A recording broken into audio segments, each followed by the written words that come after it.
Relationships are tough, but when you add cultural and racial differences to the mix, it becomes a different ball game.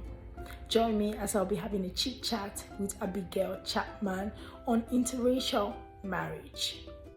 Can you introduce yourself? My name is Abigail. I'm a wife to one handsome, gorgeous British man. I'm also a mother to 4 girls. Yeah. And I'm a stay-at-home mom doing my best. Do your best to survive. I mean, Yes, do your best to survive day to day. It's not easy to be a mom of 4 girls. I mean, I only have 2 and I'm going cocoa. So I mean, please. That's a handful of job. I mean, it's handful. My sister. It's not easy. The moment they come back from school, you're like, oh my God. This is my chaos. reality. You know, this is my reality. Shy. Anyway, before we proceed, I want us to play a game. It's called Would You Rather? Hey. And Let's play. Okay. Would you rather live in a country where you are the only person of your race and culture? Or would you rather live where you are constantly surrounded by people who are from different race from you? Oh, I'd rather live with a country where there's other races, different races. If only there's no racism. Why would you rather live in a place of different race? Oh, because it's good. It gives you a different idea of how things are. You know, we Ghanaians don't do the same thing Nigeria do, but I think most of the cultures we have similar things. Like seriously, I can say that 70% we all have similarities between all of us. So it will not be anything new. It's just the language which is gonna be the barrier between us. Language barrier. Definitely. Okay. The heat is coming. The heat is coming. The heat is coming. Okay, so question number 1. Let's dive right into it. Are you ready? I'm ready. I'm ready. Let's go. Okay, so was this your first interracial dating experience? Oh no, not at all. No. Do I have to give you numbers? No, you don't have to give me numbers, but yeah. Good. Okay.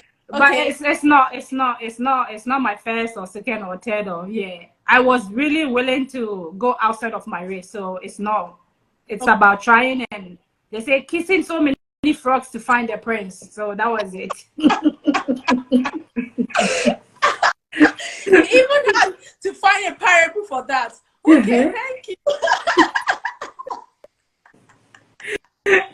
How did you meet your husband? Can you share how you guys met? I mean, was it love at first sight? It was definitely love at first sight. We met on Facebook.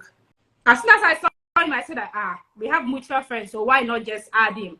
And we added each other and we started talking, and the conversation never stopped. That was it. It was a quick one. The quickest ever. The quickest dating experience ever. Ever in my life, my sister. So it wasn't that hard at all. So we connected. We were on the same level. He needed somebody, I needed somebody. So it was a puzzle, and it just fit right inside together. Together. So that was it. Yeah, but that was interesting. I mean, you know, a lot of people are like scared these days of like meeting people online and those kind of experience. But also, there've been a lot of success stories with like meeting people online, meeting people on dating app. But I know that some people are like scared to go into that because nowadays, dating sites are becoming so unbearable for some people because you are lucky to find the good ones because there are lots of bad ones. You know, looking for something else serious, looking for something to pass time. So they overcloud the good ones. But in the past, I can say that dating online was more safer. Yeah, it was safer like to meet someone without you saying, okay, I want to go to, I mean, a party or whatever to meet someone. Yeah. You know? Yeah. But, The past dating apps is better than right now. At this point, seriously, now it's horrible. It's no good. Horrible. It's not good at all. I mean, there've been really negativity around it, and I don't blame our single sisters. I mean, the world is changing. Likewise, dating sites. I think as the world is changing, it's affecting the dating sites. Yeah, seriously. Anyway, okay, our second question. Do you have any form of expectation when you started your interracial marriage? No, really. I didn't have any expectation. I went in with all my basket, and it was how should I say it? It was fully accepted. I had no expectation. No expectation. I mean, like when you say you went with all your baskets, did you have any like doubt or fear or No, not really. No. Seriously though, we put all our cards on the table. Yeah. From the beginning. I met my husband, like we talked fully like what we wanted. I asked him everything that I wanted to be as a wife. I said, I want to be a stay-at-home mom till the kids are grown enough where they can be on their own. Then I can go back to work. We talked about all these things before we even started marriage and all those things. So it wasn't, seriously, there was nothing for me to be fear about it. I kind of think that like it's really important, like before people go into marriages or before people go into serious dating, it's important to have conversations. Oh yeah. Because people right now, the way the country and everything is going, you should have that communication before you put a ring on somebody's finger. I mean, before you accept the ring from someone as well, because I know there are like so many people that just went into relationships, mostly from different cultural backgrounds, that didn't really have conversation. I mean, because they were like in love and all those, fairy tale kind of feelings and everything, they get carried away and they don't talk about the real deal. And after a while in the relationship, they're like, oh my God, I wish I knew I would have talked about this. And now it's difficult to start talking about. I mean, I'm like, this is something you should talk about from the very beginning. Yeah. It's important, It's just love. Yeah. I mean, of course, it's important, the love and everything. But I mean, the love shouldn't be the major thing, because if you're getting into a relationship with someone that you know is going to lead to marriage, it's important to talk about other things, the kids, how you want to grow the kids, mostly from different culture. How do you want us to raise our kids? Because there are some people, when you get married to them, they just want the kids to learn more from their culture. Do you understand? But there are two people in the marriage. Exactly. So that's why it's something you should talk about from the beginning. Like when we get married, is it okay? I mean, are you okay with me like cooking my food? Are you okay with me, doing my African thing? I mean, but you're African. Seriously though, how are we going to talk about it? How am I going to marry you and not cook my food or do this? Exactly. Exactly. I mean, what is the sense of that? Do I have to ask you all that? Jesus Christ. Yeah. You know that there are some people that will tell you,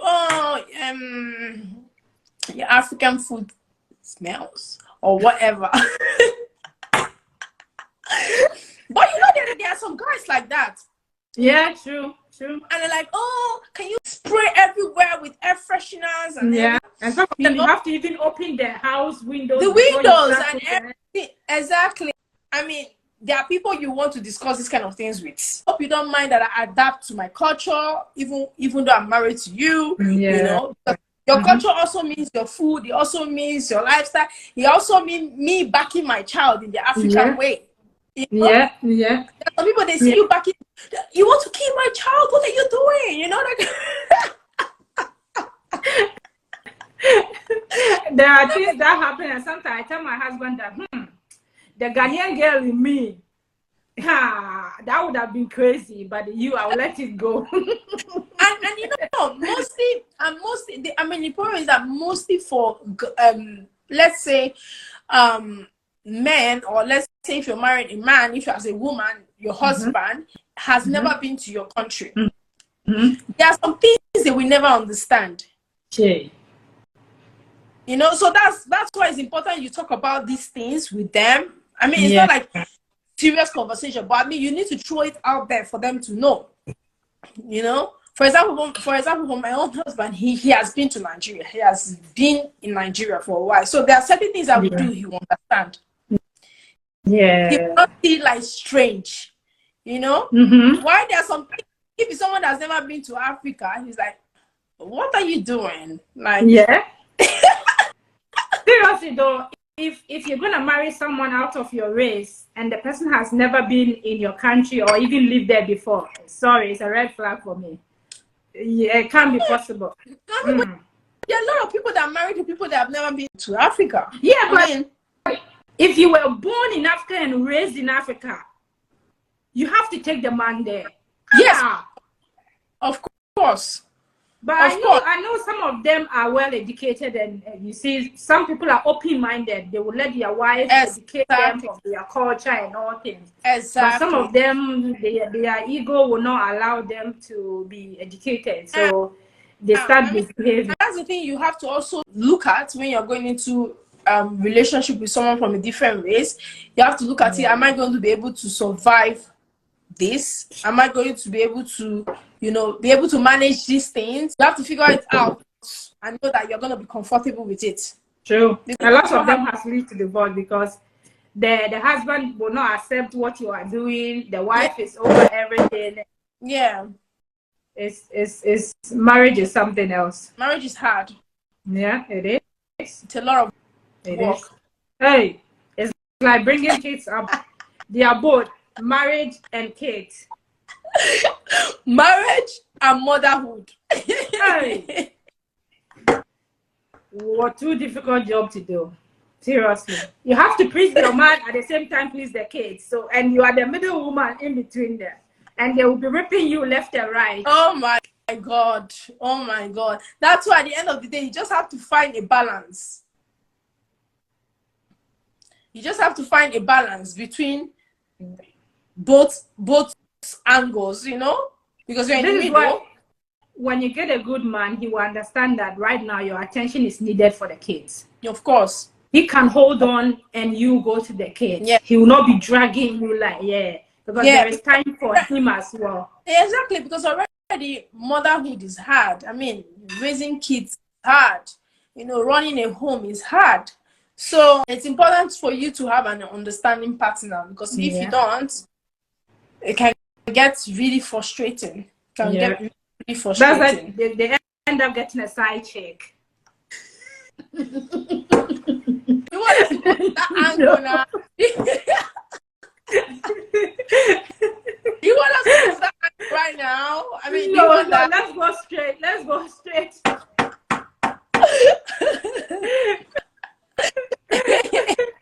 Anyways, so our third question. Did you have any hesitation about dating outside your race? I know you've already said from the beginning you were interested in dating outside your race. How did your family feel about that? Did they accept your partner? I mean, were they okay with you marrying someone outside your race? As I have no hesitation, but one thing that I didn't want her to marry any other country. I wanted Englishman because I wasn't in the mood to go and learn anybody's language. The only language that I can speak in my life is English, and seriously, my mental state wasn't good to learn any other languages. Don't make us feel bad, please. I beg you. Even with my English, they are still letting me prove that I can speak English and write English. At the end of the day, it's this British people who colonized Ghanaian people, Ghana people. So why am I still have to prove my English? That's my sister. For my family, it was 70-30. Yeah, most, let's say, the boys wasn't happy that it was a rush ceremony, but the girls were on board. So it was okay. It wasn't you mean your siblings? Yeah, my siblings. Yeah, my brothers were like, hey, let's go and investigate the man. Hey, has he been married before? And blah blah blah. Even one of my brother came back and said that he talked to one of my husband's colleague and said that yeah, he has married before and he has a woman. I said that, Dad, do you think I'm stupid? Don't you know I know that? I'm the one that I'm gonna stay with him. Don't you know I know all of that? All the information. And he said that he's just trying to be cautious about her sister. So that's what brothers do, you know. Yeah, they are like they like to protect you, you know. They're like your angel. Yeah. But I was thinking that if you wanted to protect me, you wouldn't go at my back. Seriously, you will call me, Abby, come, let's talk about this man. What do you know about him? I know this marriage is rushing up. What do you know about him? And I will tell you all this. Yeah. You didn't know, you didn't have to go behind my back to go and ask somebody. All this information you are giving me, I already know. So, yeah. And at the end of the day, are you the one, even if I don't know, are you the one going to send to other marriage? You are not feeding me. It's my father who is feeding me. So what's your problem? But at the end of the day, my father was okay with it. Oh, my father wasn't even alive. My father was already deceased. So my mother was okay with it. My mother was so excited about it. Yeah. I think that the most important thing is that if your mom is happy with it, why not? I mean, if she's okay with it, why not? Did your dad's family say anything? My dad's families are nowhere to be found.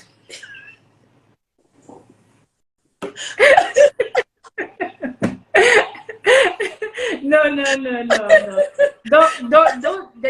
time that I was getting married, my dad's family was nowhere. Like, we are not really close to my dad's family, seriously. Yeah.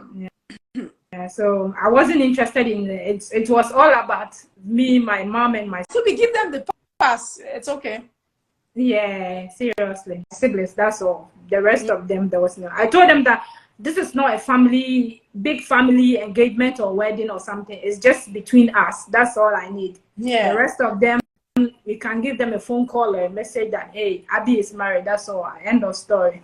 You don't need to know my husband. Even most of them hasn't even seen my husband face to face before. So what is the need of it? Yeah. That's interesting. I mean, the men in the family will always want to act like the men. Anyway, my fourth question: has there been any culture clash? No. As I said before, that Ghanaians, British colonized Ghanaian. Yeah. So most of the cultures are similar. So I remember my husband was saying that we should teach the girls how to say please, thank you, be polite, and those things. And he was telling me that when he met me and he talked about that, I said, oh no, is it by force to say please and sorry and blah, blah, blah. And I said, oh, really? Did I really say that? Did I say that? And I said, I don't remember saying that. He said, yes, I said that. And like the girls are very polite. Our kids, they are very, very polite, but not in the house. In the house, they are crazy. But outside, they are very polite. Because I mean, when they are home, they know they are home. Like for every human, like when you are home and your comfort zone. Your comfort zone. So I mean, you don't really care. You want to be yourself. You want to be comfortable. You know? But I mean, when you're out, you want to show that you are welcome. You know, you're welcome. It's okay, but it's important for the kids to know those basic things. They sound basic, but they are very important. Very important. To say thank you, you know, to greet. I mean, you don't necessarily need to do like the Yoruba people in Nigeria where you have to like you down. But you know, that politeness is just something that is important to teach the kids when they are young. Because it goes a long way. But I mean, it stays this place, the politeness is not that much. Like greeting people, it's not that important. It's not important. It's not important. It's just you know, because coming from Africa, we are meant to like greet our elders. Oh, that's we are meant to people that are older than us. So I mean, it's just there. So we try to like make our kids want to do a bit of that. You know, mostly when they're outside. If I'm going for a walk, and even people that are walking, I don't know, they will say hi. They'll say. hello. say hello. Hello. Yeah, But that's how it is here. But there are some people that don't do that, you know. Oh, baby, some people no. There are some people here. They don't want to walk past you. So me, I read the just face. When I look at your face and you give me a smile, I'll give you a smile back and say hi. I'll say hello and smile with you. But if you just give me that face like, oh, I'm having a bad day, my dear, I will just, as you're passing, I'll just pass. I'll pass through. That's all. End of story. That's it. That's it. Okay, my other question. Has type of food been a problem? Oh no. I enjoy my husband's food. I know your husband likes jollof rice, so yeah, he is jollof rice. He is a mutue. What's mutue? Is it the rice balls? Oh, okay. The rice ball, yeah. With the granite soup. He likes granite soup. Yeah, he likes the fish soup. He likes meat soup. Like he likes most of the, not all. Like, let's say 20% of Ghana food. Yeah. But not the banku and the okra and the of course. No. But the kids, they will eat everything to my grave. They eat everything. You're so lucky. Your kids eat everything you make for them. That's so good. They like your African food. They enjoy it, and it's quite impressive because it's not all kids that eat African food. From my experience. It will be easy when I send all of them to Ghana. They will not have a problem because at all. Everybody has their own food of eating over there. Some of them like fufu, some of them like banku, rice and stew, jollof rice, and all those things. So there will be different food for them to enjoy over there. I will not have any problem. I think my husband eats African food more than my kids.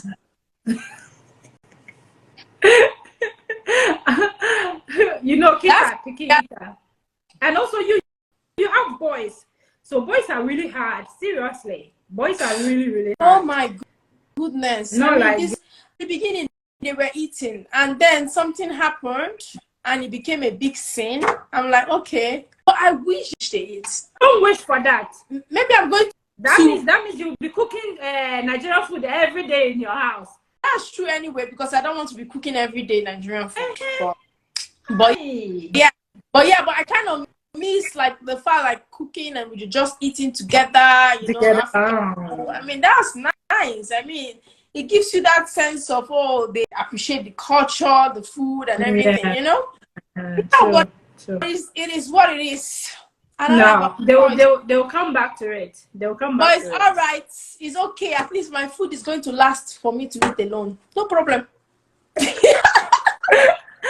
what I'm saying. It will last for only you. Because me, it doesn't last. Exactly. I mean, I can cook my soup and keep it in the freezer. I'll be eating my tea. No? Seriously. No worries. No worries. I kind of appreciate, like, even though they don't eat the food, at least, you know, the fact that they've been to Nigeria and been in Nigeria for a while, they have a little bit of knowledge of certain things. Yeah. They have ideas of certain things. And I mean, I like that. I mean, you can't have everything at the end of the day, Abby. That's it.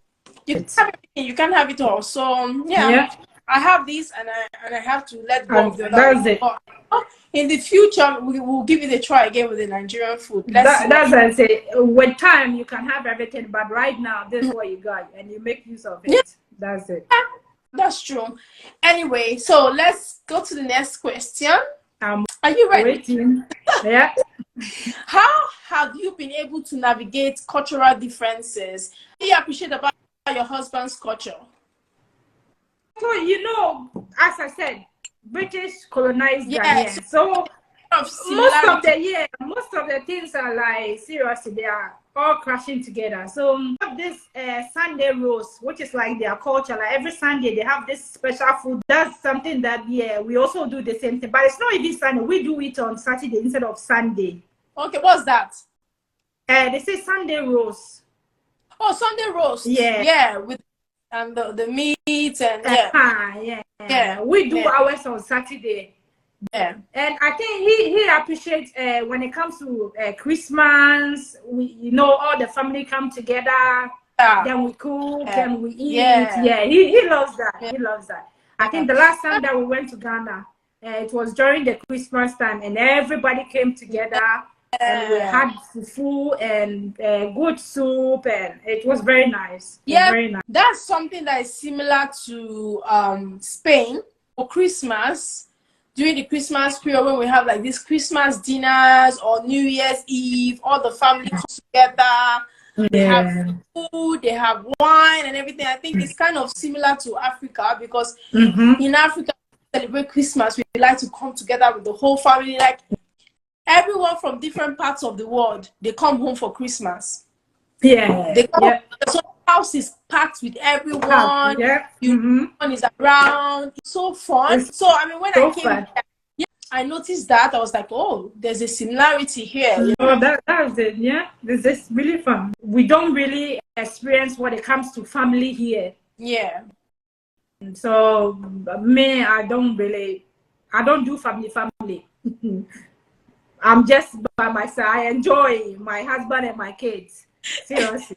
I don't do family. So I used to think about that, but right now, no, I'm tired. Yeah. Right now, like, everything depends on the kids. Like, yeah, you have to let the kids know about the family, but when they grow, they will know, like, how much more.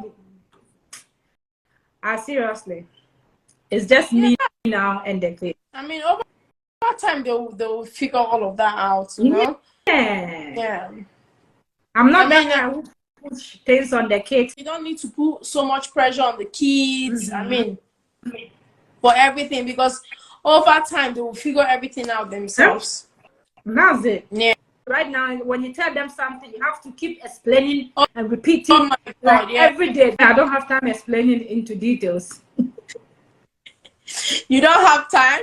You don't have time. You don't have the patience. I'll get there one day. You don't have time. You don't have the patience. Because I mean, the kids are quite inquisitive. Before my kids will ask everything, like everything they will ask, every single thing. But right now, I give them time. When it's 12 o'clock, you can do whatever you want in this house. Watch TV, play, eat your snacks and everything. But before, Mama, can I eat snacks? Mama, can I eat this? Mama, can I eat that? Mama, can I go and pee? Mama, can I go upstairs? Jesus Christ. Kids are big girls. I mean, they are big girls. They're independent. Yeah, they're independent. They're helpful around the house, which is amazing. They have their moments. I mean, it's not. Anybody who think it's sugar, you dey lie. No. They have lemon as well, but we make lemonade out of it. Exactly. You have to accept that, because as humans, even as you as adults, we have our moments, right? Yeah.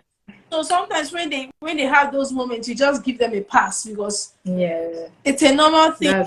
Humans, and they are humans, not because they are kids mean they are not going to experience those things that we are. So sometimes it's frustrating, but I mean, you just have to look at it and say, okay, I mean, they are kids, but they are also humans. I know you've said these things in between all of these conversations, but I mean, it's the questions I have here for you. Do you feel it's important that your children know both sides of your culture? How do you educate them in that aspect?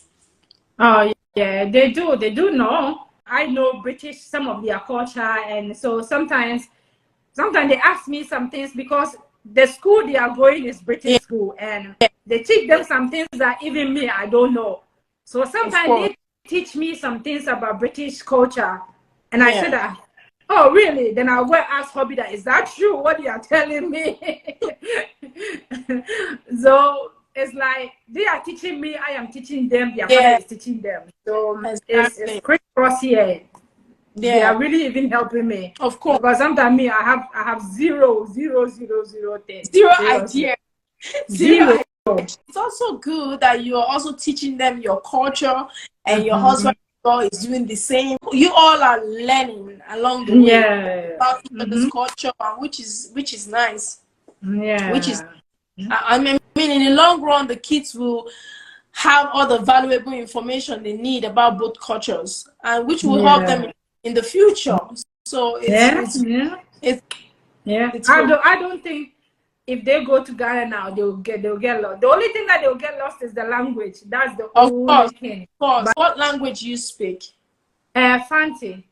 Oh, they know small, but not too much into deep. Do you speak Fancy for them at home? Let's say 20%. Like the basic things. Yeah. Like come here, brah. And then what's in wire basa basa? That means your hair is rough. They know all that. It's good that they know those basic things. Yeah. And how you call food, how you say food in our local language, and all those things. They know. How do you say food? Ediane. Oof. Yeah. I can't pronounce that. Let me let it go. I don't want to embarrass myself here, so let me just let it pass.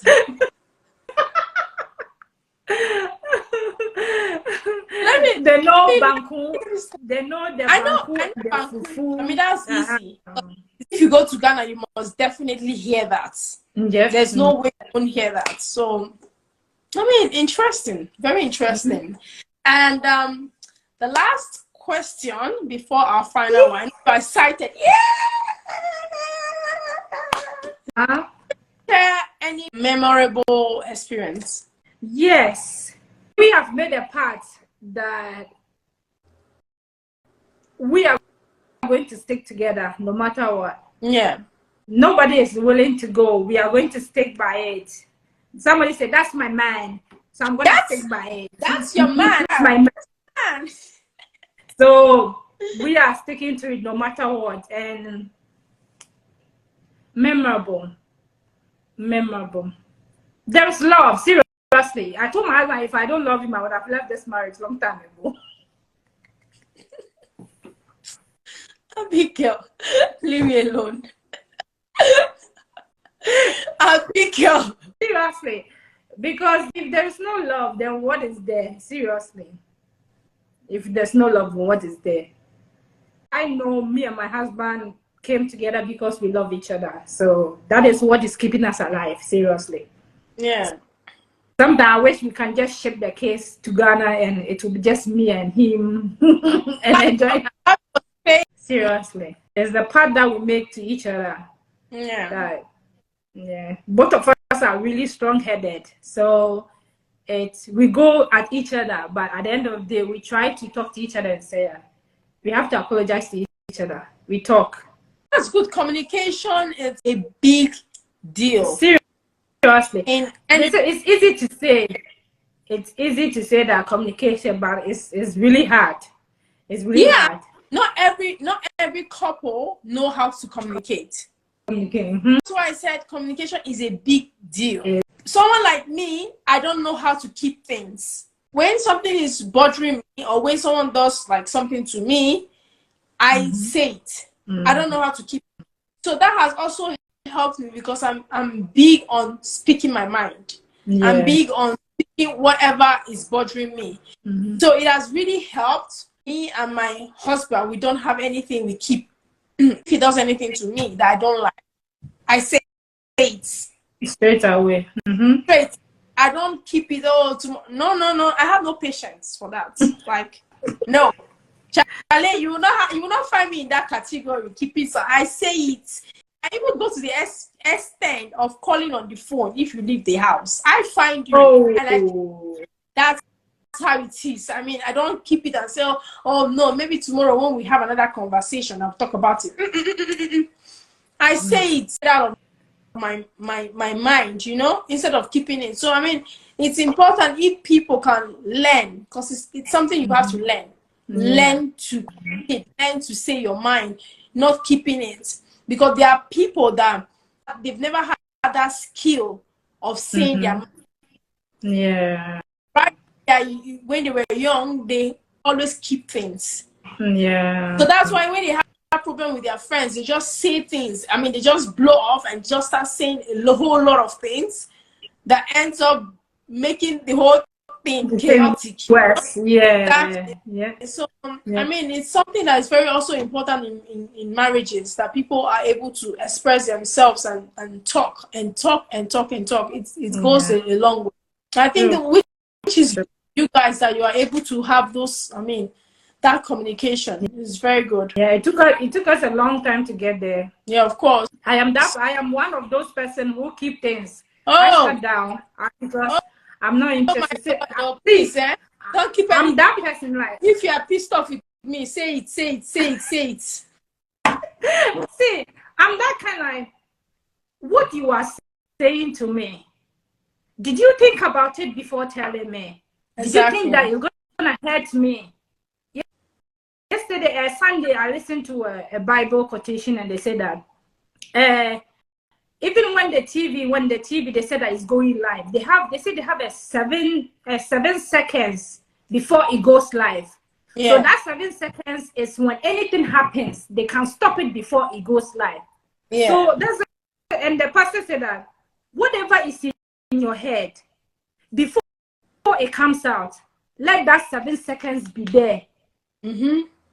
So think about what you are coming to say to me. That does it make sense? Do you think it will offend me before it comes out? Yeah. So the reason why I keep things inside me is I wish you would think about what you are going to say and how it's gonna come out before you say it. Yeah. And me, I don't have the time to exchange words and explain those things. So I just shut down. That's who I am. I shut down and I just go and sit somewhere, and I'll be mad for 11 years. Oh my God, I'm kind of I have to be careful with my words around you. But right now, this is what my husband said, I should stop now. I shouldn't shut down, and I should communicate with him. If he has said anything that I don't like, I should tell him that, hey, what you said I don't like. This is how you should say it. I kind of feel like, I mean, maybe it's just from my own like perspective, and also things I've like seen or things I've heard thereabout, but I feel like men sometimes they don't think before they say. Oh yeah. I mean, that's why they release their words. They don't. They sometimes, mostly in a heated, when you're having like a heated conversation, they don't know how to like think before they say certain things. They say something. They just so at the end of the day, they say it and not realize how hurtful that word can be. So also the man needs to learn to watch words, you know. For them, I don't know how they're gonna learn about it because they're too old to learn about it. I don't know. Sometimes my husband says something and it pisses me off. Yeah. And I tell him that, see, what you said, right? There is so many ways that you could have said it to me that it would be so sweet and romantic, instead of saying it off your head like somebody who have drink and doesn't have any pause of saying anything, and just open your mouth and say things. I say, seriously, be romantic a bit. Oh my God. Come to me and come and say, like, seriously, some men know how to even turn insult as a romantic way. That is the narcissist men of them. That seriously, they have to learn how to bring their things up. They know how to sugarcoat their words. Anyway, I wish them all the best. My mother would say that. My mother, when she was alive, she said that no matter what, even if it's the man's fault, don't bother, go and apologize. I said, in this age, me, even if it's the man's fault, sorry, I'm not married in 1998. I'm married in 2002. I'm not doing that. Sorry, no. It's quite interesting, like marrying from a different race from you, even from a different culture from you, because you get to learn so many things. So many things from the person's point of view, and the person has to learn so many things from your own point of view. And it can really be a life-changing experience. which can lead to like growth and expansion for humans intellectually. So I think it's, I mean, it's interesting. It is. Yeah. Anyway, the last question before I let you go. What's your for people planning to go into this kind of relationship, interracial relationship, or those getting into relationship or marriage with someone from different race? I mean, what's your advice for them? My advice is don't get married. End of story.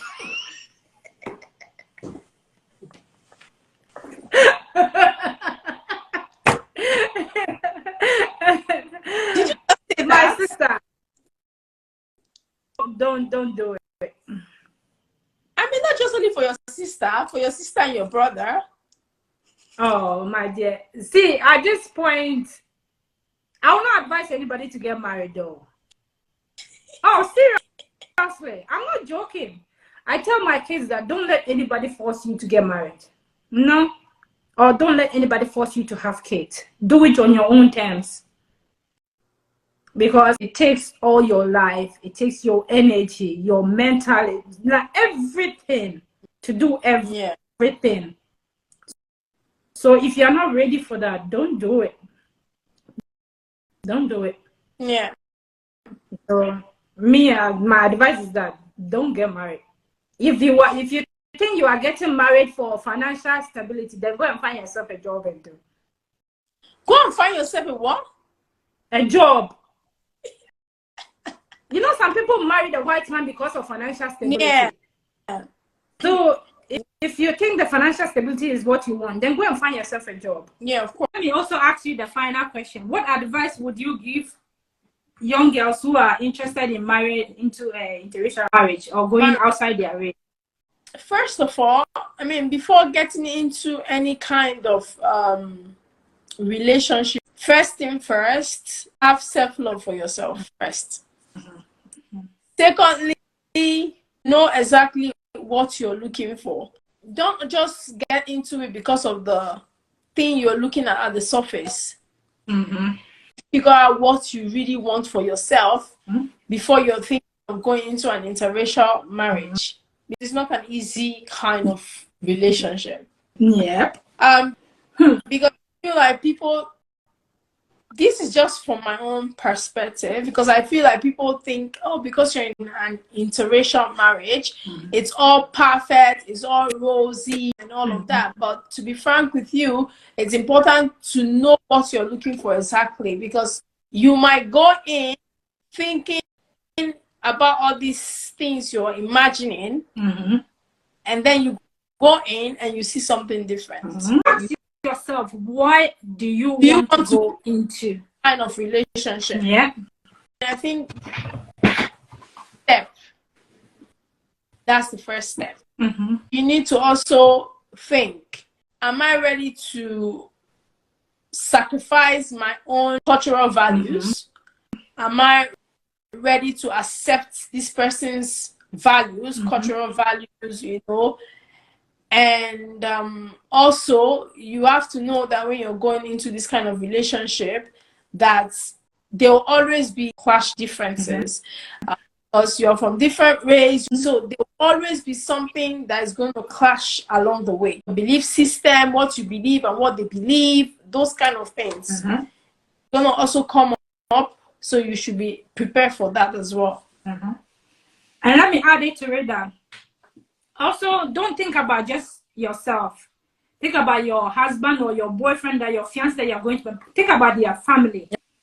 Think about his family. Because you might think that, oh, it's just gonna be me and him and the kid, but this future is not promising. You might lose him after 1 week of getting married to him, or anything can happen. And because you are not connected with his family, or there wasn't any introduction, there wasn't nothing, you don't know anything about the family.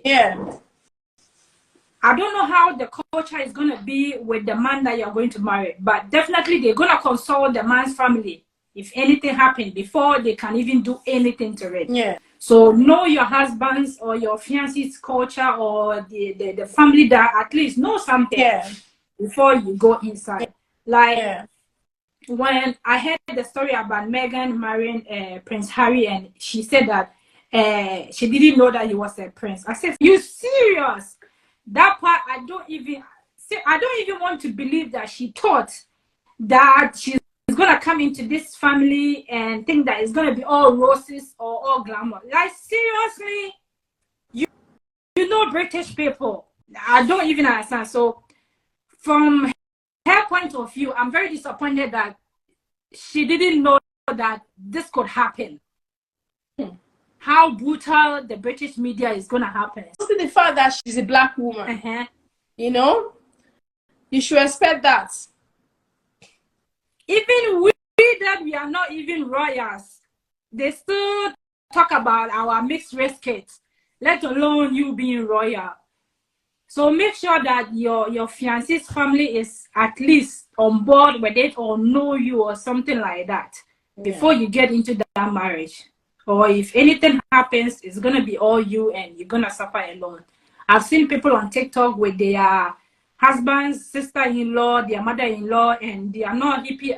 Like they are not even happy with them.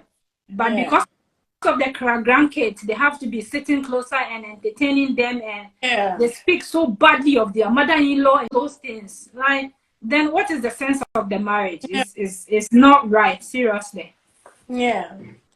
It's good that you talked about that for people to be aware of all of these things, not just focusing on all the rosy parts and everything.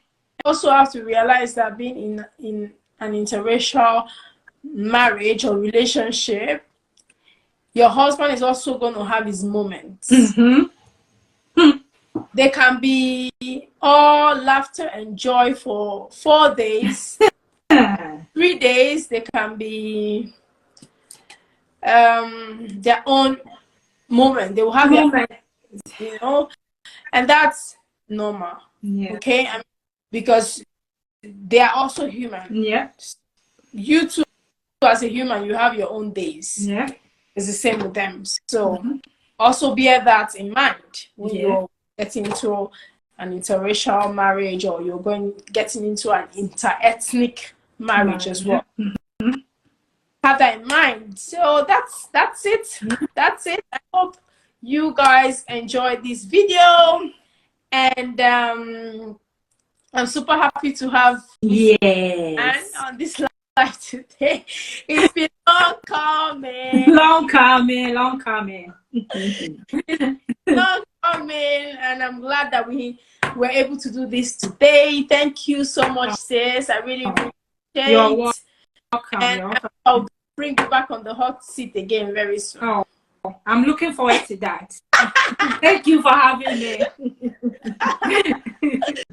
All right, sis. Thanks so much. Bye. Bye.